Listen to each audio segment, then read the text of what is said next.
Olá, boa tarde a todos. Sejam bem-vindos ao seu Sem Censura Pará desta terça-feira, 4 de abril. Seguimos juntos até as 13h30 da tarde conversando sobre saúde infantil, ensino tecnológico e projeto social.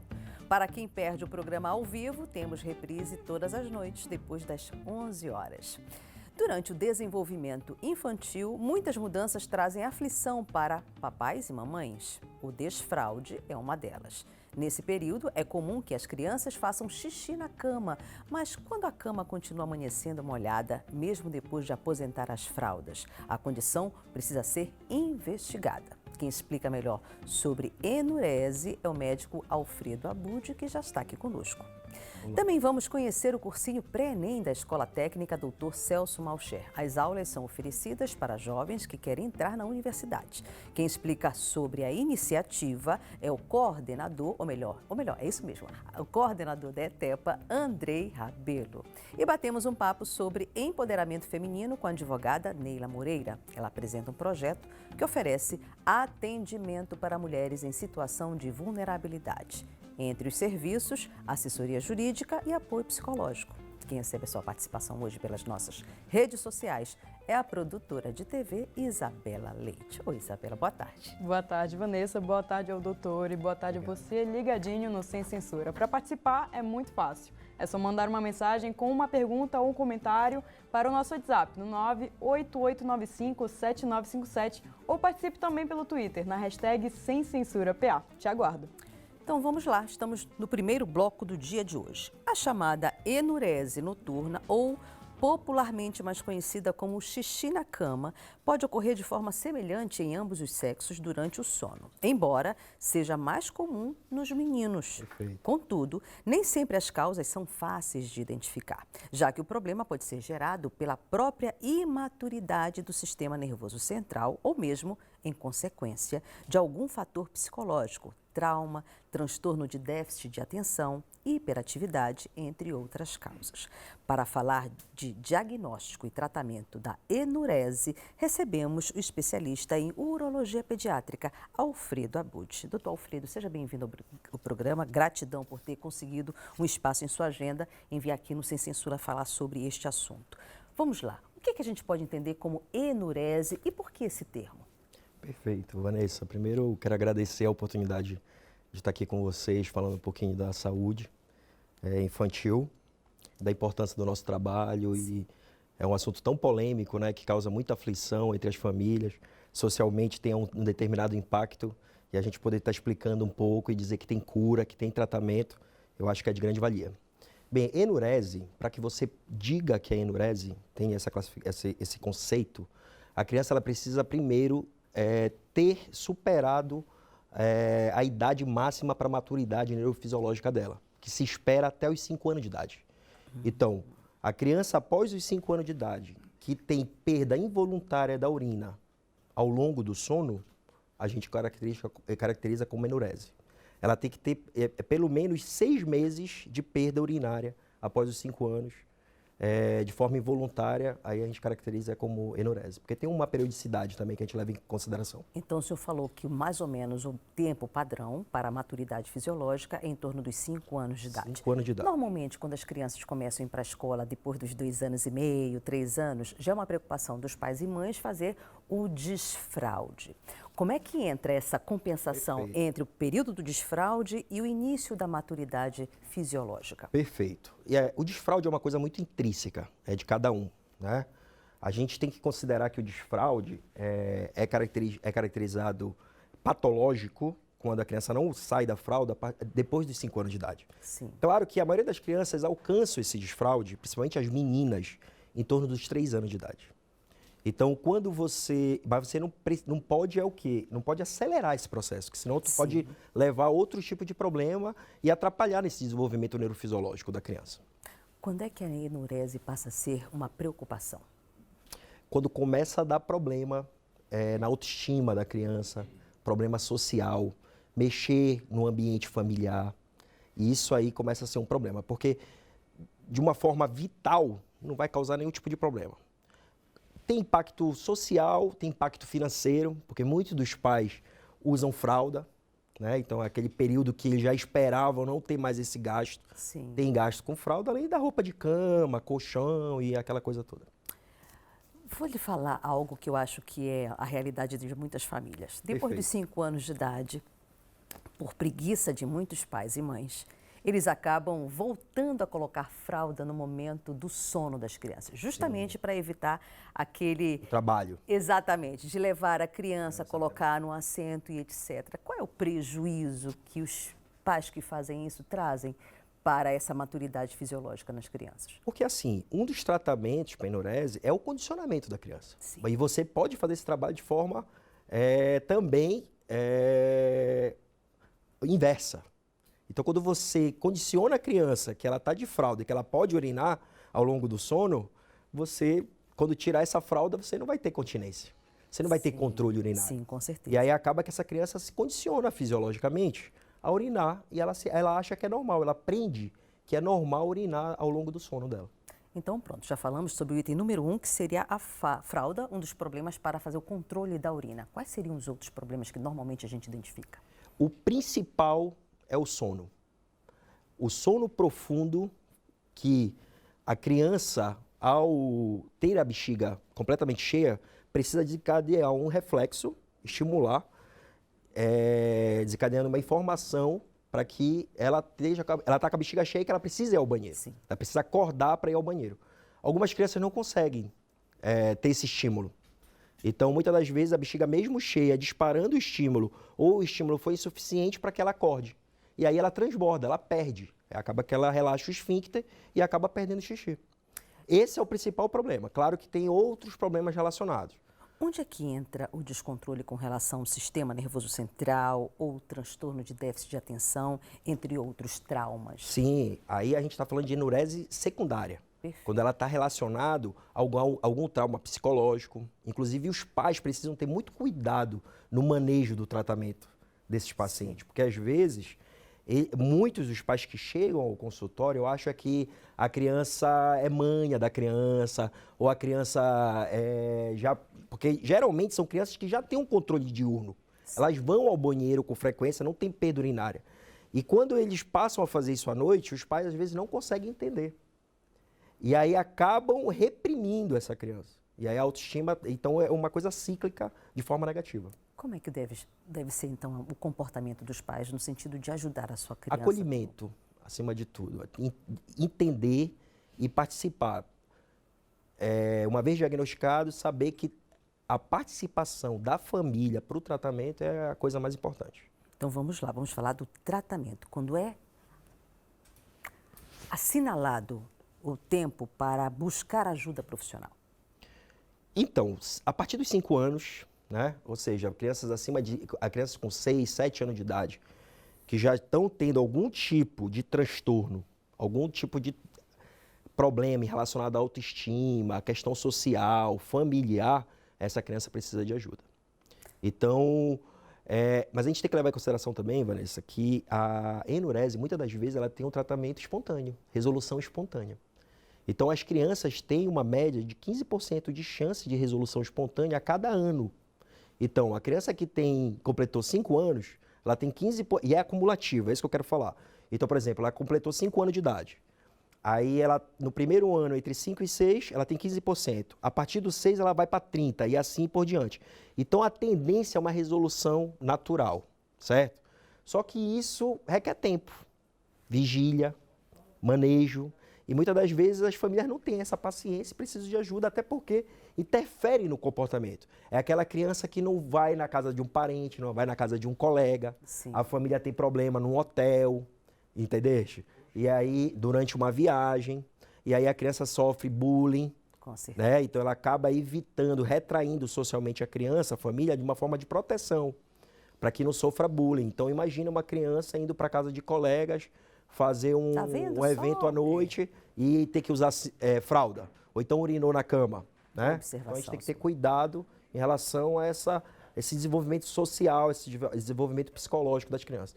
Em geral, às vezes, a gente precisa sim de apoio multiprofissional, né? Sobre ajuda profissional, existe ainda muita falta de informação com relação ao papel de um urologista, principalmente no eixo da pediatria? Sim. A urologia pediátrica é uma área de atuação. Sim. Eu, de formação, sou cirurgião pediátrico. Sim. Né? E fiz depois uma subespecialidade em urologia pediátrica. Assim como o próprio urologista geral, ele também pode atuar na área de urologia pediátrica. Sim. Né? Então, assim, isso é uma prática diária do nosso consultório, a criança que vem buscar ajuda por questão do xixi na cama, da enurese. Então, as famílias vêm, muitas das vezes ansiosas, apreensivas, e a gente, durante a consulta, a anamnese, a gente tenta entender um pouco o que está acontecendo. Com aquela criança. Com aquela criança. Sim. Então, às vezes, a gente tenta diagnosticar de uma forma abrangente para ver se não tem alguma coisa secundária que está desencadeando isso. Já temos participação chegando para você. Vamos lá. Temos sim. A Lana Costa, do Sideral, diz que várias crianças da mesma família podem sofrer de problema de fazer xixi na cama. Meus tios sempre se queixavam desse problema com meus primos. A Lana, né? A Lana. Alana, obrigado pela pergunta, Sim. né? Sim, a enurese, ela tem um fator hereditário. Então, é muito comum os pais ter tido história de enurese anteriormente. E ter um filho que também pode desencadear a enurese.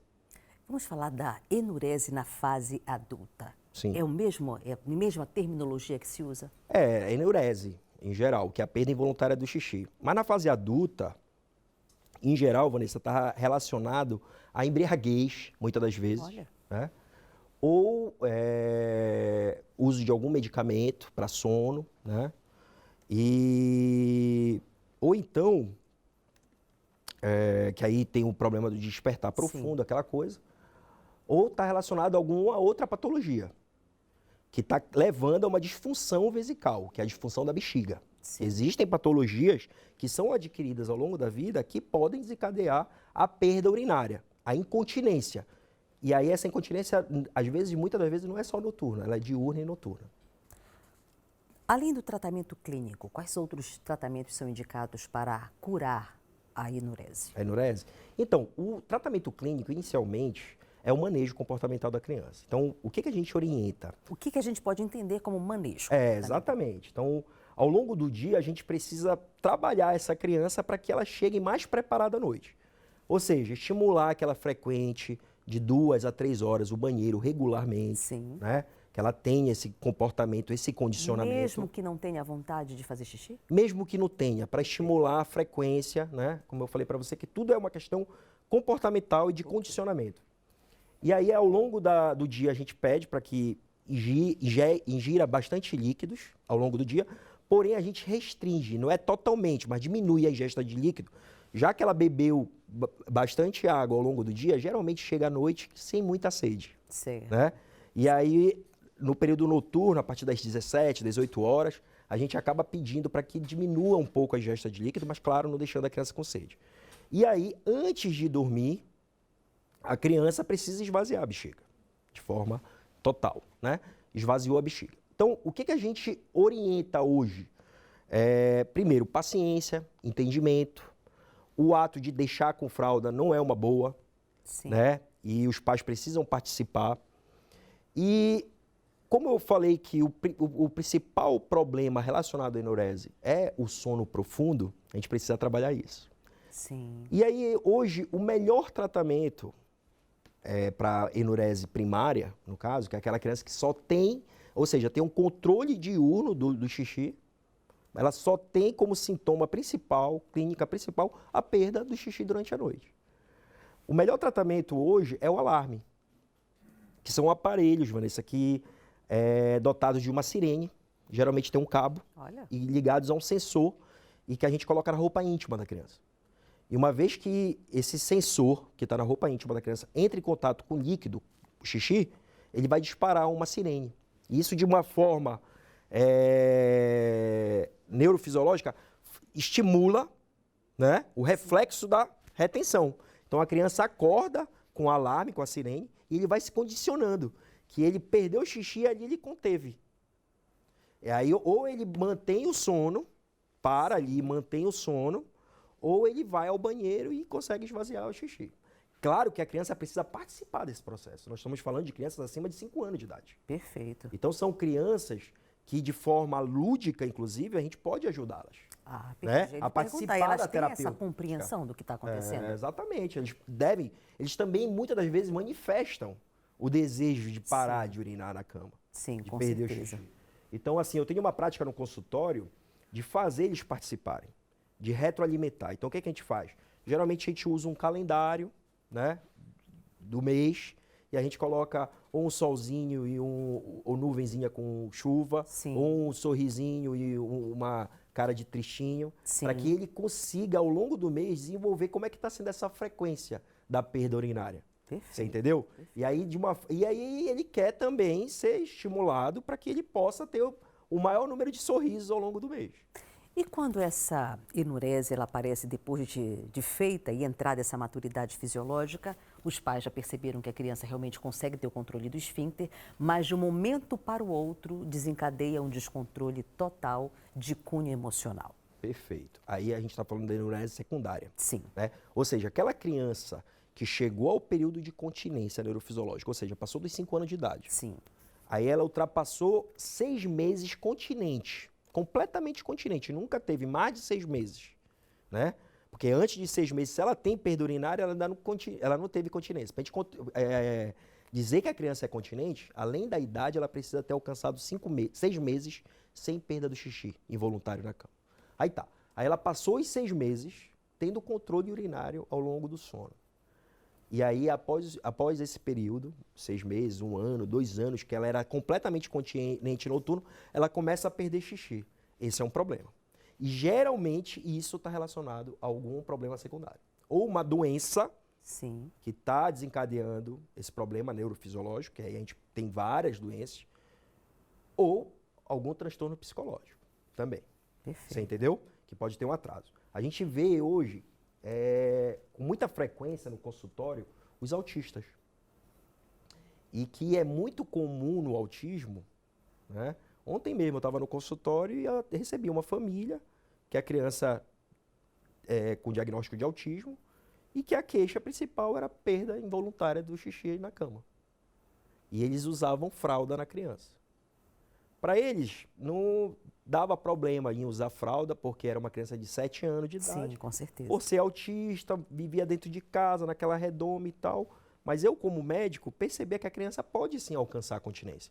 Não é o fato dela ter o diagnóstico de autismo que ela não possa desenvolver esse condicionamento e ter um melhor comportamento neurofisiológico. Então, uma condição melhor para ela, né? Com certeza. Que tipo de prejuízos a enurese pode trazer para o desenvolvimento da criança?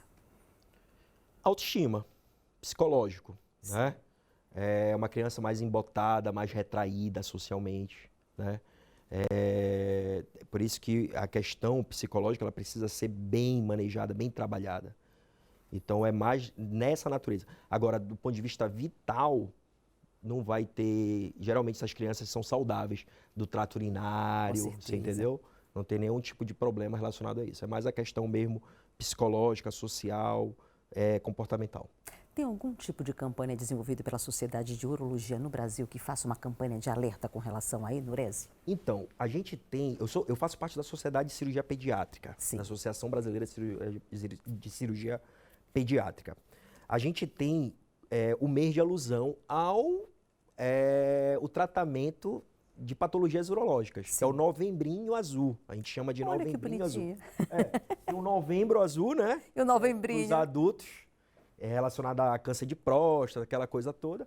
E a gente tem o Novembrinho Azul. Sim. É algo que tem aí uns 5 anos, mais ou menos, eu diria, que foi esse projeto, que nasceu esse projeto, até um colega de Teresina que desenvolveu, o Edinaldo, e está ganhando repercussão nacional e é um momento que a gente discute mais as patologias urológicas em geral relacionadas às crianças. A gente está falando de várias coisas. Uma delas é a enurese, né, que é o xixi na cama, que muitas das vezes o tratamento é não cirúrgico, embora a minha especialidade seja uma especialidade cirúrgica, clínico-cirúrgica, mas é uma patologia que a gente trata exclusivamente clinicamente. Muito bom. Participação do público chegando. O Emílio de Abaetetuba pergunta se esse problema na infância pode afetar a próstata na fase adulta. Interessante alguma correlação? pergunta. Perfeito. Emílio, em geral não.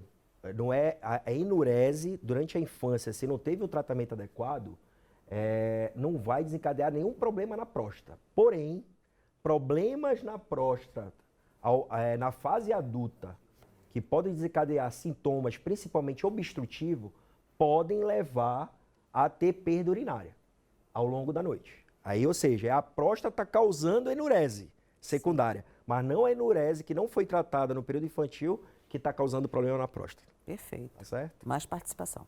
O Sérgio, do bairro da Condor, pergunta se é possível que a enurese permaneça na adolescência. Sim. Como eu falei, em geral, a enurese, primeira coisa, ela atinge, ela tem uma incidência em torno de 5 a 10% da população pediátrica, né? E é mais comum nos meninos, como a gente falou no início do quadro. E aí, o que acontece? Se não tratada de forma adequada, ela pode perpetuar até a fase adulta em 1% dos casos. É pequena, mas existe a possibilidade.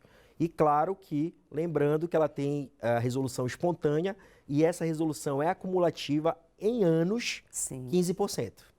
Por que ela é mais incidente nos meninos do que nas meninas? Desenvolvimento da gente, né, homens, Olha é um que pouquinho mais...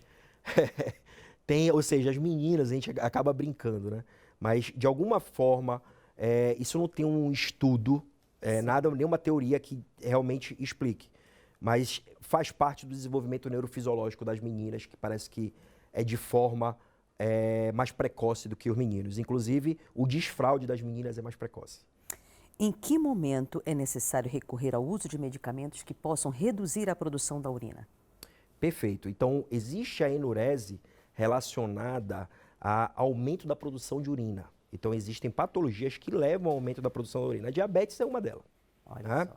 E a diabetes, ela não atinge só os adultos. A diabetes também tem a diabetes tipo 1 que atinge as crianças. Então, no momento de uma avaliação diagnóstica, com certeza Sim, pede a um gente exame precisa para investigar comprovar. Perfeito. se tem história clínica de diabetes, porque a diabetes, muitas vezes, ela causa uma poliúria, um aumento na frequência e no Sim. volume urinário. Sim. Né? E aí, uma das coisas é descartar a diabetes, é uma coisa. A outra coisa, a gente tem um hormônio antidiurético. Esse hormônio antidiurético, muitas das vezes, pode estar... Que é o quê? É aquele hormônio que impede que a gente produza muito xixi, perca muita água, muito líquido e desidrate. Sim. Você entendeu? Então, quando esse hormônio está deprimido, a produção dele, você pode ter uma poliúria, pode ter um aumento do volume urinário e aí sim desencadear perda urinária à noite. E aí a gente precisa investigar também como é que está esse hormônio. Perfeito. Aí, nesses casos, a gente precisa tratar. Outra coisa também, a enurese ela pode estar relacionada ao mau funcionamento da bexiga. Tem que lembrar que a bexiga é um órgão musculoso, ele é um balão, ela serve de um armazenamento da urina. E ela trabalha através de um eixo neurofisiológico, Sim. com estímulos de reflexo. Então enche, dispara uma mensagem para o cérebro dizendo, olha, estou cheia. E ele responde dizendo assim, não, mas eu ainda não estou no ambiente adequado. Sim. Né? Eu preciso me controlar. E você controla o esfíncter até que você chegue no banheiro e aí consiga visualmente ver que você está no ambiente adequado, manda uma resposta para ela contrair e relaxar o esfíncter. Aí você consegue urinar. Perfeito? Sim. Quando você tem algum distúrbio no funcionamento desse eixo, você pode desencadear a enurese. Olha. Uma das coisas é a hiperatividade. Então, aquela criança ansiosa, hiperativa, ela pode também ter uma bexiga hiperativa. E aí muitos pais procuram um atendimento dizendo assim, olha, o meu filho não consegue fazer uma viagem de carro. O meu filho chegou aqui no seu consultório, a gente está 30 minutos esperando, ele já foi 5 vezes no banheiro. Olha. A professora já me chamou porque já pediu até... Eu já escutei que tem professores que já pediram até para tirar a criança da escola, porque a criança ainda que está começando o jardim, Exato, alfabetização, aquela coisa, pede para tirar a criança da escola porque a criança não para de pedir para ir no banheiro. Você entendeu? Então, Sim. olha só o incômodo social que isso gera. Totalmente. Não é verdade? E aí, o que acontece? Essa criança precisa de ajuda. Né? Aquilo que a gente falou. E aí, quando desencadeia o estímulo aumentado, a gente chama de hiperatividade detrusora. Esse nome, porque o nome do músculo da bexiga é o detrusor. Então, quando ele está trabalhando de forma aumentada, acelerada, Sim. Ele desencadeia um falso estímulo que a bexiga está cheia. E faz com que a criança ache que está precisando ir ao banheiro com maior frequência. Aí ela urina, aí ela vai ao banheiro, chega lá, urina de pouquinho. Porque o rim ainda não produziu urina suficiente para encher realmente a bexiga. Entendi. Você entendeu? E aí a gente chama de bexiga hiperativa. Muitas das vezes a gente trata como essa criança? E pode estar associada à enurese? Pode. Pode estar associada à enurese. Por isso que o nosso diagnóstico ele tem que ser baseado numa história clínica bem feita. Perfeito. Não é verdade? E aí o tratamento em geral pode ser medicamentoso, para deixar essa bexiga um pouco mais relaxada, além de fisioterapia. Então existe uma modalidade na fisioterapia, que é a fisioterapia pélvica. Olha. Em que é feito estímulos neurológicos ali, com impulsos elétricos na região sacral, aqui no dorso da criança, que faz desencadear estímulos e acelera essa maturação para esse controle. Você entendeu? Além também do biofeedback, que o biofeedback é uma modalidade da fisioterapia pélvica que faz com que a criança tenha um controle melhor da musculatura perineal, que é a musculatura do esfíncter, dessa nossa região pélvica. E aí ele consiga relaxar melhor o esfíncter, contrair o esfíncter na hora certa, e aí ele consegue esvaziar melhor a bexiga, você entendeu? Sem ter um acúmulo excessivo de urina e ter perda involuntária. Que maravilha. Idade ideal para fazer o desfraude? Ou isso depende de cada indivíduo? De cada indivíduo. Na verdade, o desfraude ele tem que ocorrer até os 5 anos de idade. Sim. Essa é a idade limite. Sim. Então, se a criança alcançou o desfraude espontaneamente com 2, 3 anos, normal. Sim. Se ela alcançou com 4 anos e 10 meses, normal. Se ela superou a idade dos 5 anos e ainda não saiu da fralda, essa criança pode estar precisando de ajuda. Vamos lá. Tratamento da enurese na fase adulta. Na fase adulta, a gente precisa Descobrir a causa. descobrir a causa. Exato. Né? Então, o que está desencadeando? Geralmente, como eu falei, tem alguma doença associada. Aí precisa passar com o especialista para investigar se tem algo que está levando a um mau funcionamento dessa bexiga e que está desencadeando a perda involuntária da urina. Em geral, os adultos, eles perdem urina noturno e diurno, quando tem um problema associado, né, secundário que foi adquirido ao longo da vida. E como eu falei, muitas das vezes a enurese no adulto está relacionada à embriaguez, né? Então é aquele dia que você cedeu um pouquinho no álcool ou tomou alguma medicação para dormir e que ficou com sono muito profundo e não conseguiu acordar para ir ao banheiro. Nosso tempo já está chegando ao final. Então vamos falar para o público, doutor, que tipo de hábitos a família deve adotar na rotina de uma criança para controlar a enurese? Perfeito. O que eu oriento? Oriento que, primeiro, acolha a criança. Entenda que a criança está passando por um processo de maturação neurofisiológica e comportamental que é intrínseca da idade. Né? E que ela precisa ter um hábito de frequentar o banheiro regular ao longo do dia, uma média de 2 a cada 3 horas, ir ao banheiro, ingerir água de forma regular ao longo do dia, isso é importante, para que evite que ela tenha sede mais no período noturno, né? E aí ela tenha maior produção de xixi no período noturno, e aí vai facilitar a perda urinária. Então, a gente adotar esse comportamento de ingesta hídrica mais ao longo do dia e ter essa frequência regular. E esvaziar o xixi, a bexiga, antes de ir para a cama. Isso é importante, né? E a outra coisa é estimular a criança a entender que ela pode ajudar também nesse processo. E aí, muitas das vezes, não é o melhor a se fazer, mas os pais podem ficar um pouquinho mais alerta ao longo da madrugada. Então, por exemplo, a criança que vai para a cama 9 horas da noite, ela tem uma média de 3 a 4 horas para encher completamente a bexiga. É o momento que muitas das vezes ela está perdendo. Exatamente. Então, por exemplo, 1 hora da manhã, em média, essa criança ela precisa ser estimulada a levar, a acordar, ir ao banheiro e esvaziar essa bexiga. E esse é um processo de condicionamento, requer tempo. Porque o tratamento da enurese, ela não é da noite para o dia. Com certeza. Né?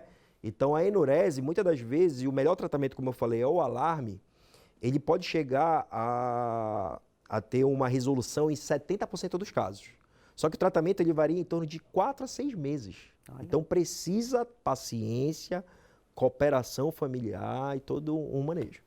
Que maravilha. O doutor Alfredo está com algum perfil nas redes sociais que possa recepcionar os nossos telespectadores? Eu tenho o meu Instagram, né, que é @abudneto, que é o sobrenome. Também pode colocar Dr. Alfredo Abud, que consegue encontrar. Eu tenho meu site também, Dr. Alfredo Abud.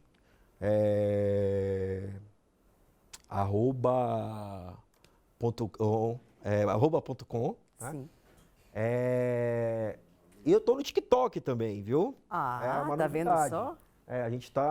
Eu tô no TikTok também e a gente tá sempre falando sobre a saúde infantil, de modo geral aí, para esclarecer um pouco a população. Eu ia lhe liberar, mas choveu de uma hora para outra várias perguntas para o senhor, não vou lhe liberar ainda não. Vamos lá, vai contigo, Isabela. A Amanda, do bairro do Marco, diz que quando ela era criança, ela tinha muitos problemas de saúde psicossomáticos e durante essa época ela também urinava muito na cama.